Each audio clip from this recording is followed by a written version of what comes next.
यो साठा आलु, यसको पात ठुलो छ, यो अलि ठुलो छ यसको पात।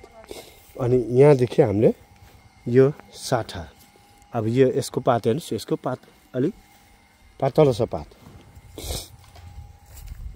यो यसको पात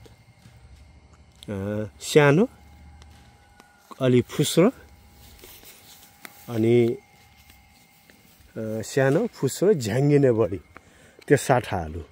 उताको साठाको अलि ठुलो हुन्छ, झ्याङ कम हुन्छ।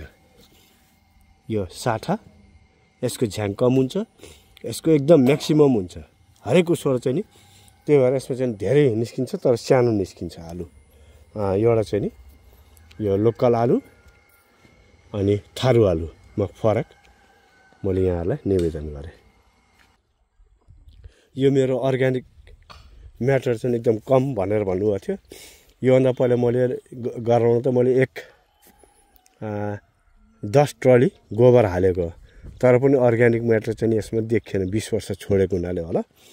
अनि अहिले चाहिँ नि पुरै यो मल पुरै चाहिँ नि ओछ्याइदिनु लाग्छौँ, यो पुरै मल। अनि यहाँ पानी हाल्दैछौँ मोटरबाट, यसमा पनि यो पुरै चाहिँ मल हालेर यो अर्ग्यानिक म्याटर चाहिँ बढाउँदैछौँ।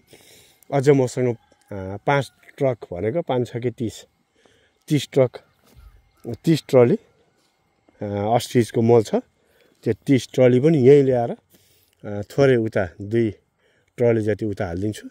अन्यथा सबै चाहिँ लिएर आएर यसलाई पुरै कालै बनाएर चाहिँ नि, यसमा मेरो टार्गेट तरकारी उत्पादन गर्ने, लेमन फलाउने, अनि यो सबै तरकारी चाहिँ नि सेल्स अफिस चिया खान आउँछन् लेमन टी गार्डनमा।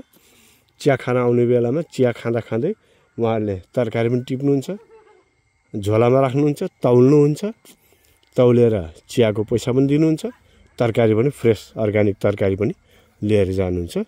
यो टार्गेट अनुसार हामी अहिले 3 महिनामा हामी रन भइरहेछौँ। यो तेस्रो महिना हो।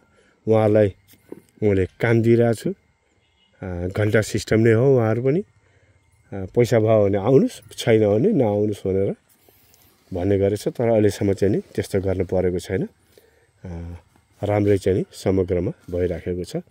अब टमाटर फुल फुलिसकेको छ, बन्दा स्टार्ट हुन लाग्छ, सबै कन्पाएर जान्छ। अनि मुला अब त्यो 40 दिन मुला त्यो अब उखाल्दैछौँ, गुन्द्रुक बनाउँदैछौँ। गुन्द्रुक आवश्यक पऱ्यो भने थारू गुन्द्रुक एकदम स्पेसल हुन्छ हाम्रो गुन्द्रुकको लागि। अब यो सबै मुला उखालेर सब गुन्द्रुकमा चाहिँ हामी बनाउँदैछौँ। उता पनि छ, उता पनि छ, त्यो पनि छ।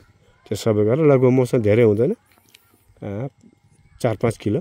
भाउजू 4-5 किलो उनाइ हो चाहिँ कुल कैके 4 किलो तक पुगी, 3 देखि 4 किलो पुग्छ। यदि तपाईँलाई आवश्यक पर्छ भने एकदम स्पेसल अर्ग्यानिक। हेर्दै हुनुहुन्छ, देखाइदिएँ मैले तपाईँलाई।